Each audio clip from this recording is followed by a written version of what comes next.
What happens when you sleep with 100 men in a single day? That is likely not a question you have ever asked yourself, but it is one that's driving a lot of online discourse after OnlyFans star Lily Phillips did just that, with now more and more people finding out about it because Josh Peters shared a documentary about it. Also, I will say there is a lot that people are talking about here, so where we're gonna start is with showing some of the documentary for context. Because it starts with Lily talking about starting her OnlyFans career, saying that it's something that she loves to do, and seemingly being excited to take on this 100-guy challenge. I've just always had quite like a sexual nature. As soon as I started on the platform, I kind of realized, I guess, how much money you can make and also just how much I loved it. I think other people in the industry definitely look down on me for doing this, but I think at the end of the day, people forget that it's also my fantasy.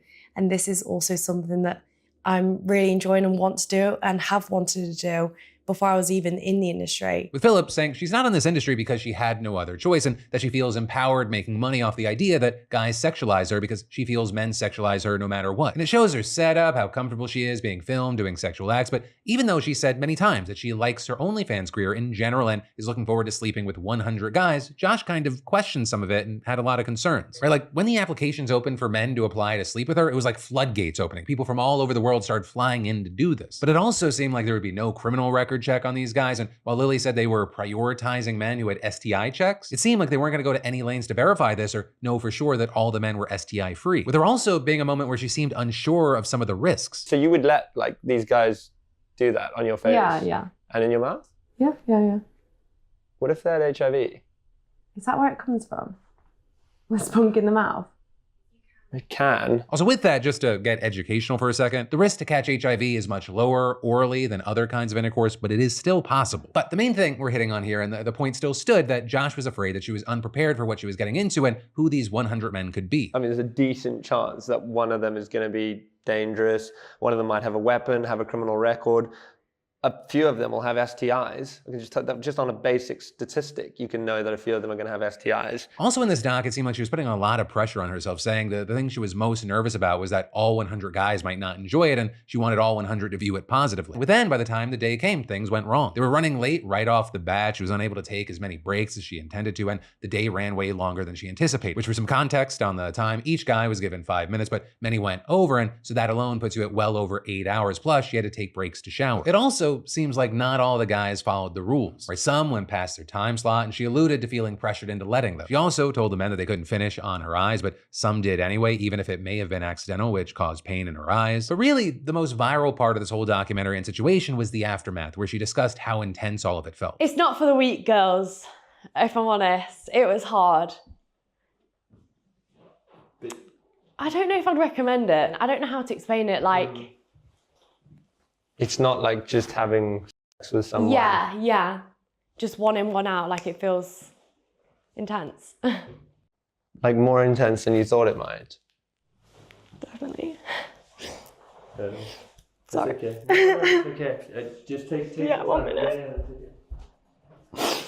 The awkward interaction of like you feeling pressure to have to make them if like you haven't spent enough time with them and feeling like they didn't, like you didn't give them a good time. Sometimes you'd like disassociate and be like, you know, like it's not like normal sex at all. And with all that, she may not have actually been the only one shaken up by the experience. With the documentary even showing one of the guys barely able to hold and sip from a water bottle after sleeping with her. But this also as her team seemed pretty supportive in the aftermath, saying she took it like a champ. However, online, the responses are a lot more complicated, right? Some just hating Lily for doing this at all, saying that she makes them ashamed to be a woman. Others saying they have no sympathy for her, saying she's disgusting. But then you had others feeling sorry for her, thinking that she's dealing with more than she's letting on, that she's unwell or unhappy, saying things like, she didn't think this through at all. This has to be some sort of self-harm. And no sane, right-minded woman would have done what she did, and you guys aren't concerned for her at all? For her mental health, her well-being? Others also using this as a wider condemnation of OnlyFans and the porn industry as a whole, saying that watching and creating this kind of content is actively harming people and adding, hating on Lily Phillips is like hating symptoms of a virus, but not hating the virus itself. The sex industry is abusive and manipulative, and what is dressed up as empowerment is actually subjugation and disempowerment, as well as this actress is just one of the many victims of this industry, even if she willingly participated. Right, with there being this argument that the industry has just gone too far now, and On that note, in the doc, you had Josh speaking to a different OnlyFans creator who noted that people do keep pushing the envelope further and further, even if it's to their own detriment. People are starting to do the most outrageous things online. It just keeps being like leveled up and up and up of the expectations. And with all this, you also had people out there saying that even though this was Lily's decision, she was still sexually assaulted by these men because some violated rules and boundaries, which also resulted in a number of people really mad at her team for having her go through all this with such little protection. And this also is then others out there were more disgusted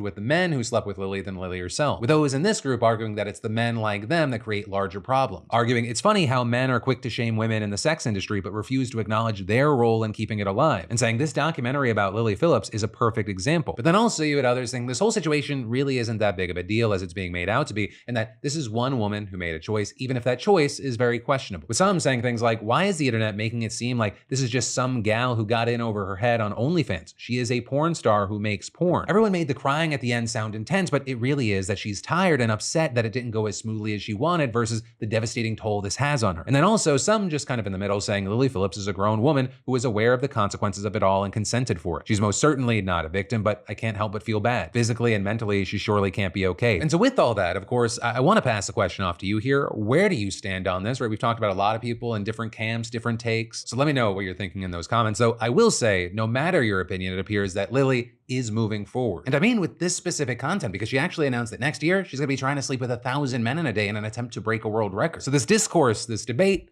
likely not going anywhere. Hey, thanks for watching, and I hope you enjoyed this clip from the full Philip DeFranco show. And also, a big thanks to Squarespace for sponsoring our Clips channel. Turn your passion into profit over at squarespace.com/Phil or use the QR code. Because whether you're launching a business or a lucrative side hustle, your website is your digital business card. It's the only space where you control the story, no algorithms or distractions. And with Squarespace, it's so easy because they got a ton of stunning professional templates with drag and drop editing that makes site design incredibly simple, no coding required. So get started for free at squarespace.com/Phil or scan the QR code on screen and use code Phil for 10% off when ready to launch. Squarespace.com/Phil.